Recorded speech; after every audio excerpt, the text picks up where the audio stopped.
پھر فرمایا اور یقیناً تم نے ان لوگوں کو جان لیا جنہوں نے تم میں سے ہفتے کے دن زیادتی کی تھی. ہفتے کے دن بنی اسرائیل کو منع کیا گیا تھا کہ مچھلیاں نہیں پکڑنی، اور وہ جمعے کی شام جال ڈال دیتے، اتوار کی صبح نکال کے کہتے ہم نے تو نہیں کیا کچھ، یہ تو خود ہی آ گئی. بھئی جال کس نے ڈالا تھا؟ اللہ کو دھوکہ دیتے ہو. تو ہم نے ان سے کہا تم بندر ہو جاؤ، ذلیل ہونے والے. یعنی دنیا میں اللہ سبحانہ وتعالیٰ نے ان پر اپنا غضب نازل کیا. پھر ہم نے اس قصے کو اس کے سامنے کے لوگوں کے لیے اور اس کے بعد میں آنے والوں کے لیے عبرت اور تقوی والوں کے لیے واعظ اور نصیحت بنا لیا. تو تقوی کا جائزہ لیجئے کہ اس قصے سے کیا سبق ملتا ہے کہ اللہ سبحانہ وتعالیٰ کو کوئی دھوکہ نہیں دے سکتا. یہ منافقین کی عادت ہوتی ہے، یخادعون اللہ والذین آمنوا، لیکن وہ صرف اپنے آپ ہی کو دھوکہ دیتے ہیں. پھر فرمایا وَإِذْ قَالَ مُوسَىٰ لِقَوْمِهِ ان اللہ یأمرکم ان تذبحوا بقرہ، اور جب موسیٰ علیہ السلام نے اپنی قوم سے کہا بے شک اللہ تمہیں حکم دیتا ہے کہ تم ایک گائے ذبح کرو، وہ بولے کیا تم ہم سے مذاق کرتے ہو؟ موسیٰ نے کہا میں اس بات سے اللہ کی پناہ مانگتا ہوں کہ میں جاہلوں میں سے ہو جاؤں. بات بات پر لوگوں کا مذاق اڑانا جہالت کی علامت ہے. کوئی سمجھدار انسان مذاق نہیں اڑایا کرتا، کسی کا بھی مذاق نہیں اڑانا چاہیے. یہ بھی بد اخلاقی کی ایک قسم ہے. کسی کی شکل کا، کسی کے لباس کا، کسی کے بولنے کے انداز کا، کسی کے منہ سے نکلنے والے کوئی غلط لفظ کا مذاق نہیں اڑانا چاہیے، اس کی نقلیں نہیں اتارنی چاہیے. اسی لیے جب بنی اسرائیل نے کہا کہ آپ ہم سے مذاق کرتے ہیں تو موسیٰ علیہ السلام نے کیا کہا؟ اعوذ باللہ ان اکون من الجاہلین، کہ میں اللہ کی پناہ چاہتا ہوں کہ میں جاہلوں میں سے ہو جاؤں اور میں اپنی قوم کے ساتھ مذاق کروں. تو یہاں پر اللہ سبحانہ وتعالیٰ نے بنی اسرائیل کا امتحان لیا. بنی اسرائیل ایک لمبے عرصے تک فرعونیوں کے ساتھ رہے تھے جو گائے کی پوجا بھی کرتے تھے، تو ان کے اندر بھی گائے کی محبت پیدا ہوگی. صحبت کا اثر ہوتا ہے، ماحول کا اثر ہوتا ہے. جس ماحول میں آپ رہتے ہیں وہاں کے کچھ اثرات، اس کا رنگ آپ کے اوپر چڑھتا ہے. کچھ چیزیں جو آپ کو پہلے پسند نہیں ہوتی، جب دیکھتے ہیں سبھی پسند کر رہے ہیں تو آپ کے اندر سے بھی ناپسندیدگی کا عنصر نکل جاتا ہے. تو بنی اسرائیل کے ساتھ بھی کچھ یہی ہوا. تو ان کو خالص کرنے کے لیے اللہ نے ان کا امتحان لیا. یاد رکھیے آزمائشیں اور امتحان خالص کرنے کے لیے بھی آتے ہیں، بندے کو اللہ کے قریب کرنے کے لیے بھی آتے ہیں. تو بہرحال اللہ نے ان کو حکم دیا کہ گائے ذبح کرو، تاکہ پتہ چلے کہ ان کے اندر عبودیت کا جذبہ کتنا ہے، اللہ کی کتنی بات مانتے ہیں اور اپنی خواہش کو کتنا قربان کر سکتے ہیں. تو یہ بات انہیں بڑی گراں گزری. ایسا ہی ہوتا ہے نا، جب اللہ تعالیٰ کا کوئی حکم آتا ہے اور اس پر عمل کرنا ہمیں مشکل لگتا ہے تو ہم اس کے اوپر سوال پہ سوال شروع کر دیتے ہیں تاکہ کسی طرح یہ ٹل جائے. حالانکہ جو حکم ہے وہ تو اپنی جگہ ہی ہے، وہ کیسے ٹل سکتا ہے؟ تو یہاں پر آپ دیکھیے کہ بنی اسرائیل بھی سوال پہ سوال کریں گے تاکہ انہیں گائے ذبح نہ کرنی پڑے، لیکن بالآخر انہیں کرنی ہی پڑی. انہوں نے کہا اپنے رب سے ہمارے لیے دعا کرو. خود نہیں دعا کی، موسیٰ سے کہا آپ دعا کرو. آج ہماری امت کا بھی یہی حال ہے، خود نماز نہیں پڑھیں گے، خود دعا نہیں کریں گے، لیکن ہر دوسرے شخص کو کہیں گے دعا میں یاد رکھیے، ہمارے لیے بہت زیادہ دعا کیجیے، دعا کیجیے، دعا کیجیے. یعنی اتنا تکیہ کلام ہو گیا ہمارا. کیا ہم خود بھی اتنی زیادہ دعا کرتے ہیں؟ کبھی سوچنا چاہیے. اور جتنی دفعہ آپ دوسروں کو کہہ رہے ہوتے ہیں دعا کیجیے، اتنی دفعہ دعا ہی کر لیں خود. یعنی بندوں سے کہہ رہے ہوتے ہیں تو آپ اللہ سے ہی کہہ دیں جو مسئلہ ہے، مسئلہ حل ہو جائے گا انشاءاللہ. تو انہوں نے کہا اپنے رب سے ہمارے لیے دعا کرو کہ وہ ہمارے لیے بیان کر دے کہ وہ گائے کس طرح کی ہے. موسیٰ نے کہا بے شک وہ کہتا ہے کہ وہ گائے نہ تو بڑھیا ہے اور نہ بچیا، بلکہ ان کے درمیان کی نوجوان ہے. تو تم ویسا ہی کرو جو تم حکم دیے جاتے ہو. یعنی بات سنتے ہی مان لو. فرشتوں کی صفت ہے نا کہ اللہ کی نافرمانی نہیں کرتے، بس جو حکم ملتا ہے دوڑ پڑتے ہیں. صحابہ کرام بھی ایسے ہی تھے، نبی صلی اللہ علیہ وسلم کا حکم سنتے ہی دوڑ پڑتے تھے. ابو جری جابر بن سلیم کہتے ہیں کہ میں نے ایک شخص کو دیکھا کہ لوگ اس کی بات بہت سنتے ہیں اور بہت مانتے ہیں، جو بھی وہ کہتے ہیں وہ فوراً قبول کر لیا جاتا. میں نے پوچھا یہ ہیں کون، یعنی جن کی اتنی اطاعت کی جا رہی ہے؟ لوگوں نے بتایا یہ اللہ کے رسول ہیں صلی اللہ علیہ وسلم. صحابہ کرام کا نبی صلی اللہ علیہ وسلم کے ساتھ یہ طرز عمل تھا، اتنے زیادہ آپ سے محبت کرتے تھے اور آپ کی باتوں کی اطاعت کرتے تھے. لیکن بنی اسرائیل کو اللہ کا حکم ملا، موسیٰ علیہ السلام کی طرف سے ہدایات ملی، لیکن وہ ماننا نہیں چاہتے تھے. آج ہم اپنے آپ کو دیکھیں، ہم کس کی پیروی کر رہے ہیں، صحابہ کرام کی یا بنی اسرائیل کی جو اپنے پیغمبر کے ساتھ ایسا سلوک کر رہے تھے؟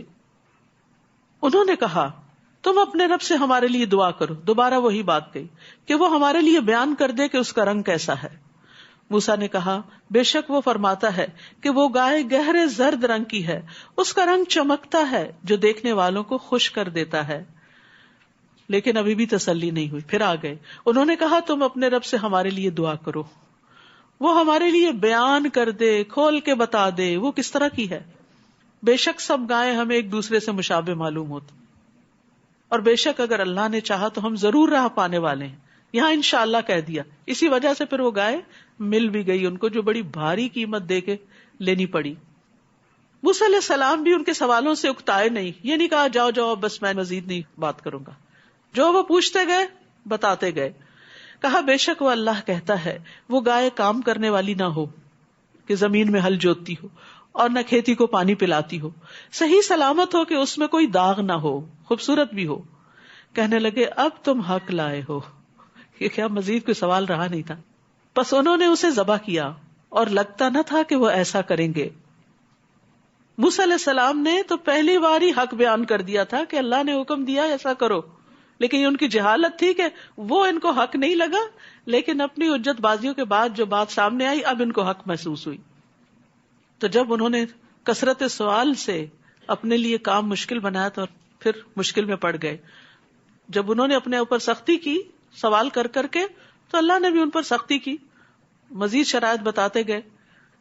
یہ گائے کیوں نہیں ذبح کرنا چاہتے تھے؟ کیونکہ یہ سمجھتے تھے کہ گائے ذبح کرنے سے کوئی آفت آ جائے گی, کوئی مصیبت پڑ جائے گی, کیونکہ ان کے دل میں گائے کی تقدس, اس کے احترام کا خیال تھا.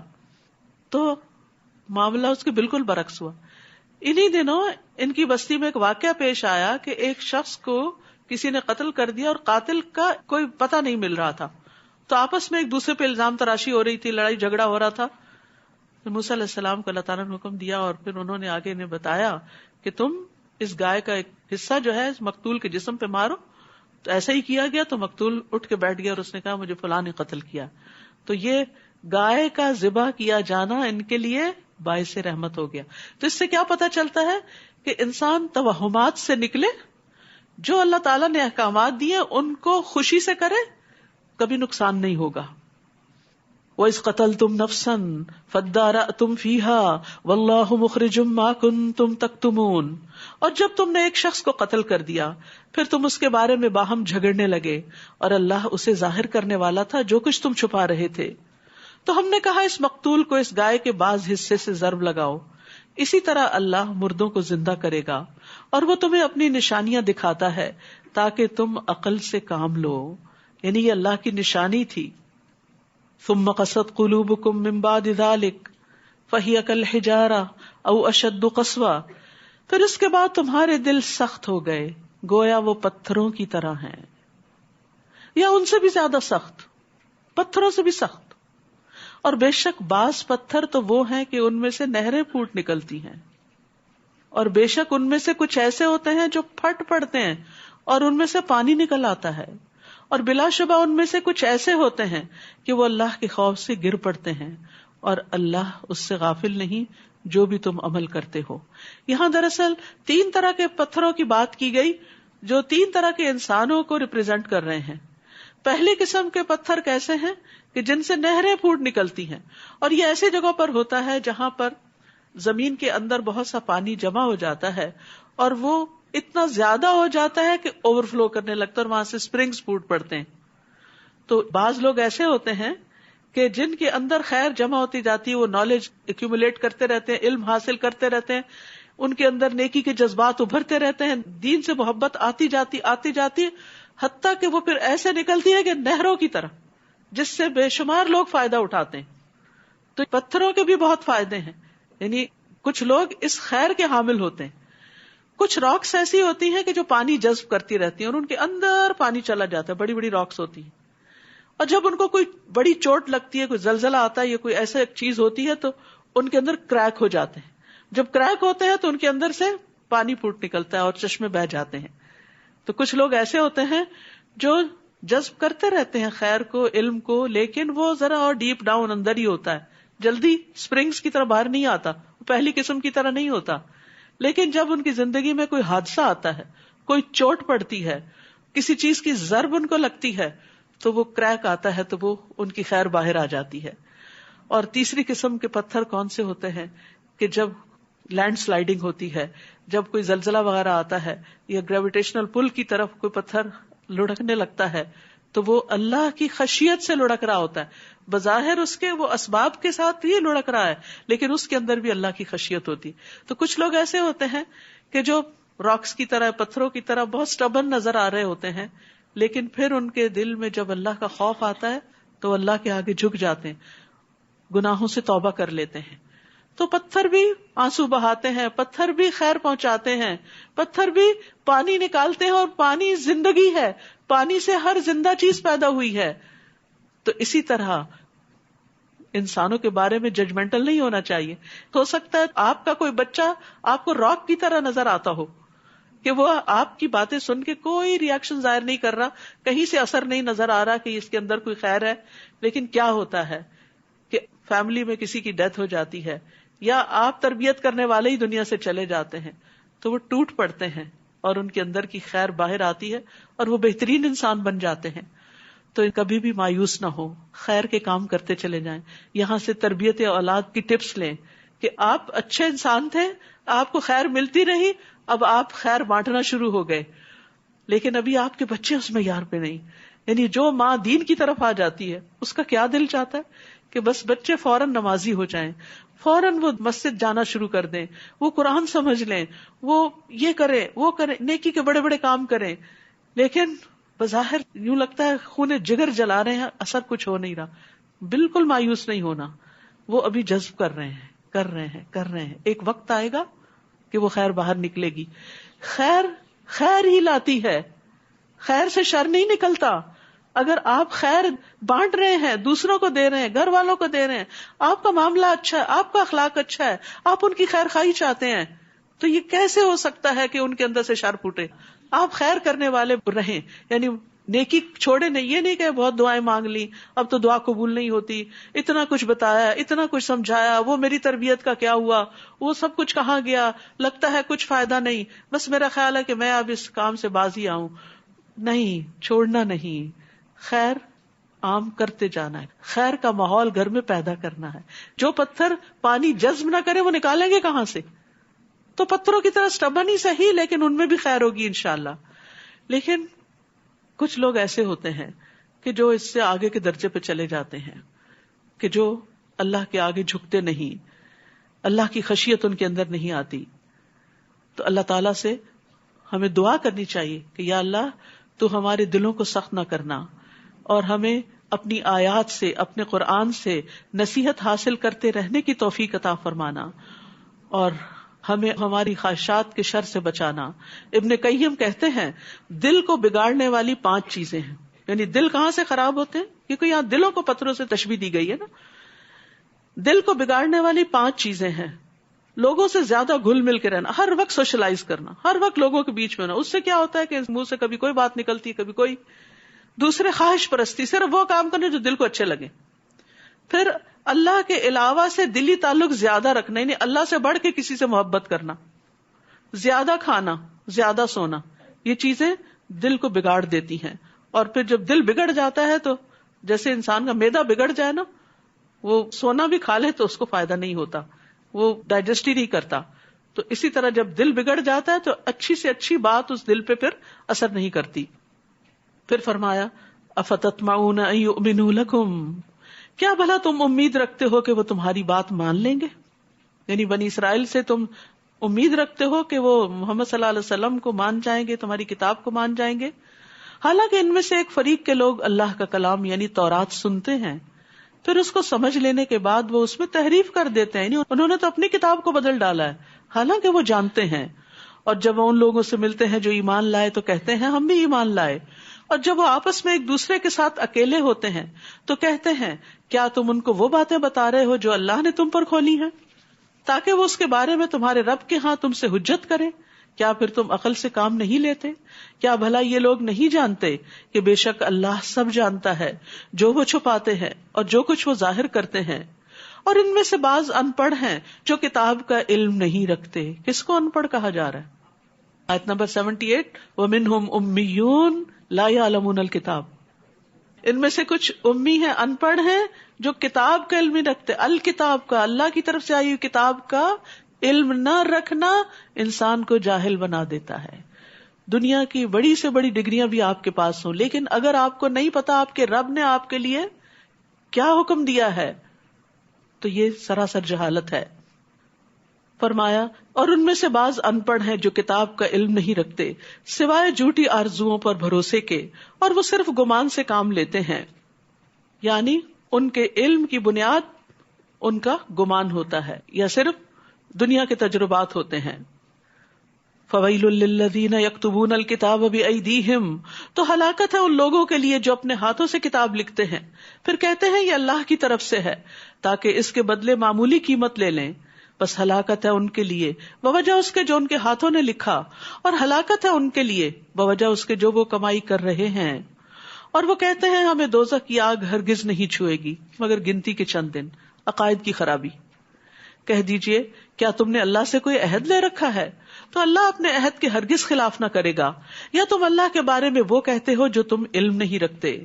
بلا من کسب سیئۃ واحاطت به خطیئته فاولئک اصحاب النار هم فیہا خالدون.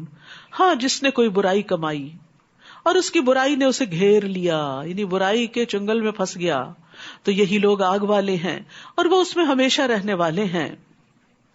ربیع بن خثیم کہتے ہیں اس آیت کے بارے میں کہ اس سے مراد وہ شخص ہے جو توبہ کرنے سے پہلے گناہ کی حالت میں فوت ہو جاتا ہے، یعنی توبہ کیے بغیر مر جاتا ہے.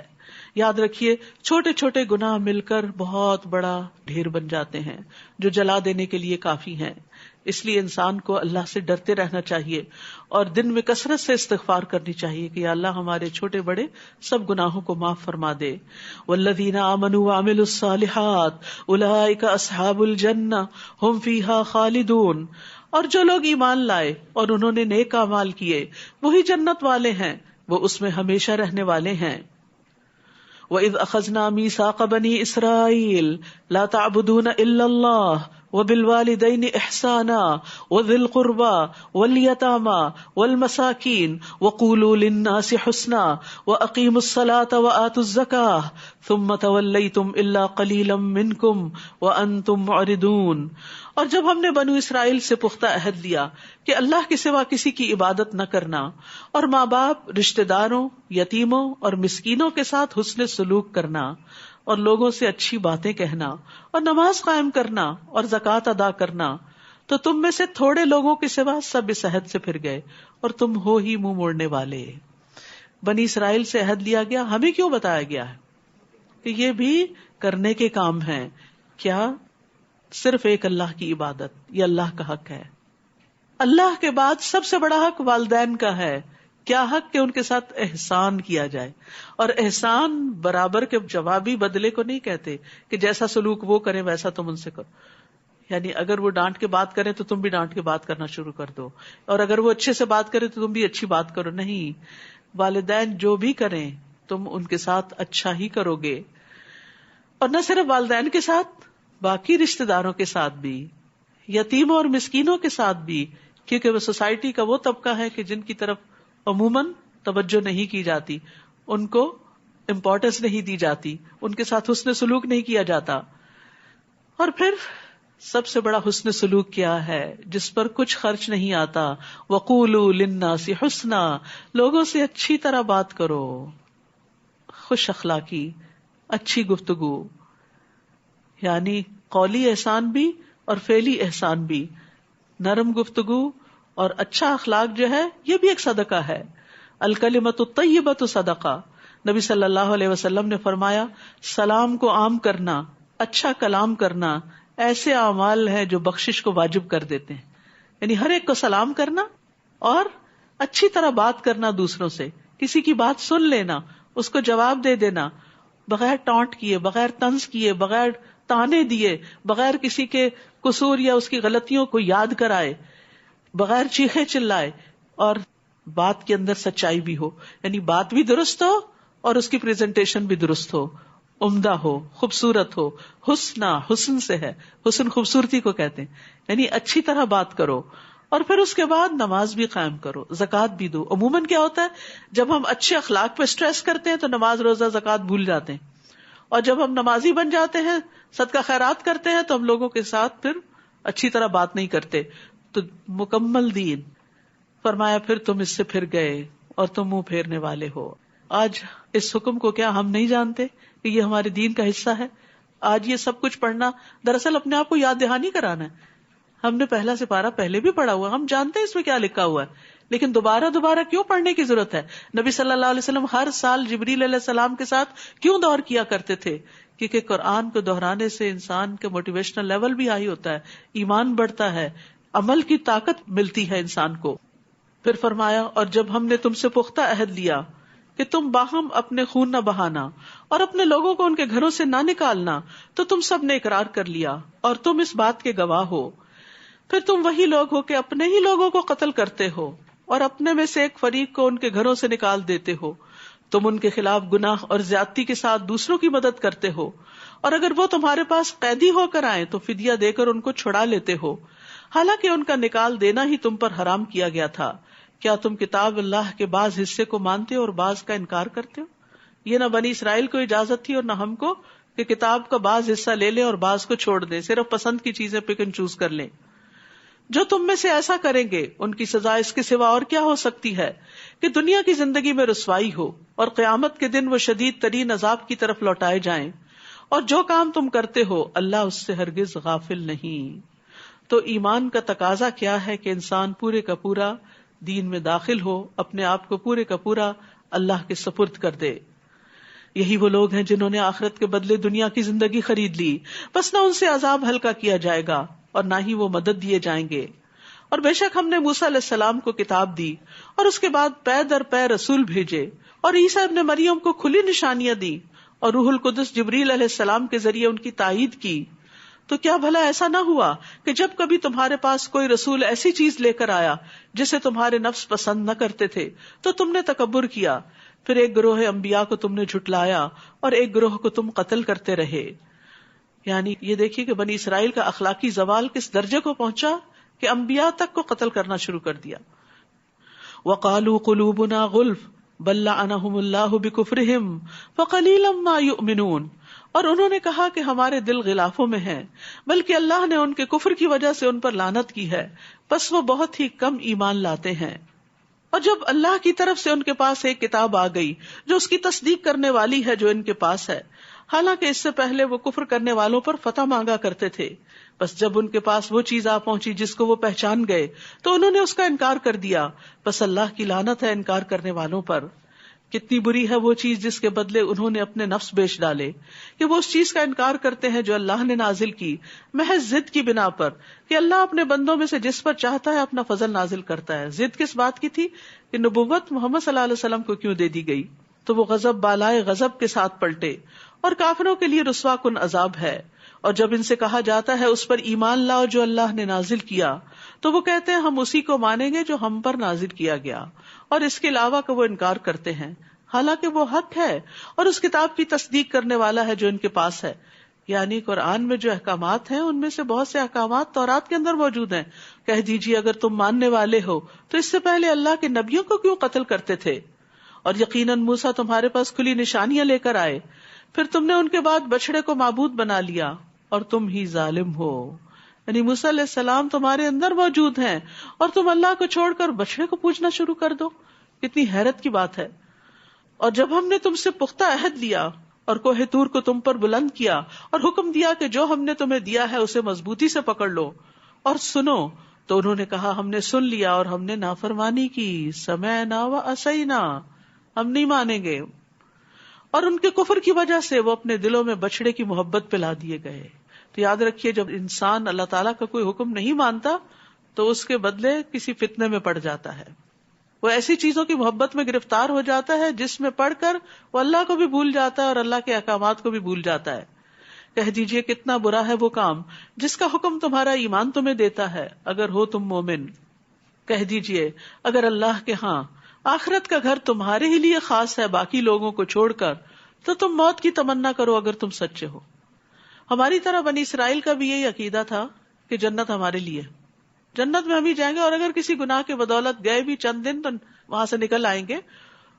تو آج آپ دیکھیے کہ ہم سب بھی یہی یقین رکھتے ہیں کہ چونکہ ہم نے لا الہ الا اللہ پڑھ رکھا ہے اس لیے جنت میں جائیں گے، عمل چاہے کیسے بھی کریں. یاد رکھیے اللہ تعالیٰ سے امید رکھنی چاہیے، اللہ تعالیٰ سارے گناہ معاف کر دے گا، لیکن یاد رکھیے اللہ سبحانہ تعالیٰ سے ڈرنا بھی چاہیے، اللہ کا ڈر بھی ہونا چاہیے. آدم علیہ السلام کو کتنے گناہوں کی وجہ سے جنت سے نکالا گیا تھا؟ کتنے، ذرا نمبر بتائیے. ایک لقمہ بس جو ہی انہوں نے وہ منہ میں رکھا جنت کے لباس اتروا دیے گئے. ابلیس کو کتنے گناہوں کی وجہ سے رحمت سے دور کیا گیا تھا؟ ایک سجدہ. اسی طرح حدیث میں آتا ہے کہ ایک شخص منہ سے کوئی ایسی بات نکالتا ہے جس کی وجہ سے وہ جہنم میں 70 سال کی مسافت پر چلا جاتا ہے. ایک غلط بات. ہم کتنے خطرے میں ہیں. میں مایوس نہیں آپ کو کر رہی، لیکن ہمیں اللہ سے ڈرتے رہنا چاہیے. اپنے اعمال کو بہت بڑی چیز نہیں سمجھنا چاہیے کہ ہم نے تو بہت کچھ کر رکھا ہے اس لیے جہنم میں تو وہ فلاں اور فلاں جائے گا، ہم تو جنتی ہیں. اور بڑے یقین سے کہتے ہیں ہم جنت میں جائیں گے تو ایسا کریں گے اور ویسا کریں گے. آپ کے پاس گارنٹی کیا ہے وہاں جانے کی؟ کیا اللہ کے حکم کو آپ اوور رول کریں گے، یا آپ اللہ تعالیٰ کو بتائیں گے کہ کس نے جنت میں جانا ہے اور کس نے جہنم میں؟ اس چیز سے منع کیا گیا ہے کہ ایسی زبان نہیں استعمال کرنی چاہیے. صرف اللہ ہی کے ہاتھ میں، جس کو چاہے گا معاف کر دے گا، جس کو چاہے گا سزا دے گا. اس لیے ہمیں اس کی طرف رجوع کرتے رہنا چاہیے، اس سے معافی مانگتے رہنا چاہیے، اور اپنی غلطیوں کا اعتراف کرتے رہنا چاہیے کہ اللہ ہم گناہ گار ہیں، ہم نے وہ گناہ جو جان بوجھ کر کیے اور وہ جو انجانے میں کیے تو سب کے سب ہم سے معاف فرما دے. اور وہ ہرگز اس کی تمنا کبھی بھی نہ کریں گے ان اعمال کی وجہ سے جو ان کے ہاتھ آگے بھیج چکے ہیں. اور اللہ ظالموں کو خوب جاننے والا ہے. اور البتہ آپ انہیں ضرور دیگر لوگوں سے بڑھ کر زندگی کا حریص پائیں گے، یہاں تک کہ مشرکوں سے بھی بڑھ کر. ان میں سے ہر ایک یہی چاہتا ہے کاش وہ 1000 سال عمر دیا جائے، حالانکہ اتنی عمر دیا جانا اسے عذاب سے بچانے والا نہیں. کوئی 1000 سال بھی جیے اور بعد میں مرے 1000 سال کا ہو کے، تو بھی اگر اس نے اللہ کو راضی نہیں کیا تو اللہ کی سزا سے نہیں بچ سکتا. اور اللہ خوب دیکھنے والا ہے جو بھی وہ عمل کرتے ہیں. قل من كان عدوا لجبريل فإنه نزله على قلبك بإذن الله مصدقا لما بين يديه وهدى وبشرى للمؤمنين. کہہ دیجئے جو کوئی جبریل کا دشمن ہے. بنو اسرائیل کہتے تھے کہ محمد صلی اللہ علیہ وسلم پہ فرشتہ کون آتا ہے؟ جب بتایا گیا کہ جبریل، کہنے لگے ہم تو جبریل کے دشمن، کیونکہ جبریل ہم سزا لے کر آئے. تو اللہ تعالیٰ فرماتے ہیں جو جبریل سے دشمنی کرے گا تو بے شک اللہ نے تو اس کو اللہ کے حکم سے آپ کے دل پہ نازل کیا. نہیں ہے وہ خود سے تو نہیں آئے وحی لے کر، وہ خود سے تو نہیں آتے عذاب لے کر. تو اللہ نے جو قرآن نازل کیا محمد صلی اللہ علیہ وسلم پر، اسے کون لے کر آئے؟ جبریل علیہ السلام لے کر آئے، جو اس کی تصدیق کرنے والا ہے جو اس سے پہلے ہے. یعنی قرآن تمہاری کتابوں کی تصدیق کر رہا ہے. تمہیں اچھی طرح پتا ہے کہ جو قرآن کی تعلیمات ہیں وہ تمہارے پاس پہلے سے موجود ہیں. اور ایمان لانے والوں کے لیے ہدایت اور خوشخبری ہے. قرآن ہدن و بشرا ہے، خوشخبری بھی ہے، لیکن ماننے والوں کے لیے. جو کوئی اللہ کا اور اس کے فرشتوں کا اور اس کے رسولوں کا اور جبریل کا اور میکائیل کا دشمن ہے تو بے شک اللہ کافروں کا دشمن ہے. اور یقیناً ہم نے آپ کی طرف روشن آیات نازل فرمائی ہیں اور نہیں انکار کرتے ان کا مگر جو فاسق ہیں، نافرمان لوگ. پھر فرمایا اور یقیناً تم نے ان لوگوں کو جان لیا جنہوں نے تم میں سے ہفتے کے دن زیادتی کی تھی. ہفتے کے دن بنی اسرائیل کو منع کیا گیا تھا کہ مچھلیاں نہیں پکڑنی، اور وہ جمعے کی شام جال ڈال دیتے، اتوار کی صبح نکال کے کہتے ہم نے تو نہیں کیا کچھ، یہ تو خود ہی آ گئی. بھئی جال کس نے ڈالا تھا؟ اللہ کو دھوکہ دیتے ہو. تو ہم نے ان سے کہا تم بندر ہو جاؤ، ذلیل ہونے والے. یعنی دنیا میں اللہ سبحانہ وتعالیٰ نے ان پر اپنا غضب نازل کیا. پھر ہم نے اس قصے کو اس کے سامنے کے لوگوں کے لیے اور اس کے بعد میں آنے والوں کے لیے عبرت اور تقوی والوں کے لیے واعظ اور نصیحت بنا لیا. تو تقوی کا جائزہ لیجئے کہ اس قصے سے کیا سبق ملتا ہے کہ اللہ سبحانہ تعالیٰ کو کوئی دھوکہ نہیں دے سکتا. یہ منافقین کی عادت ہوتی ہے، یخادعون اللہ والذین آمنوا، لیکن وہ صرف اپنے آپ ہی کو دھوکہ دیتے ہیں.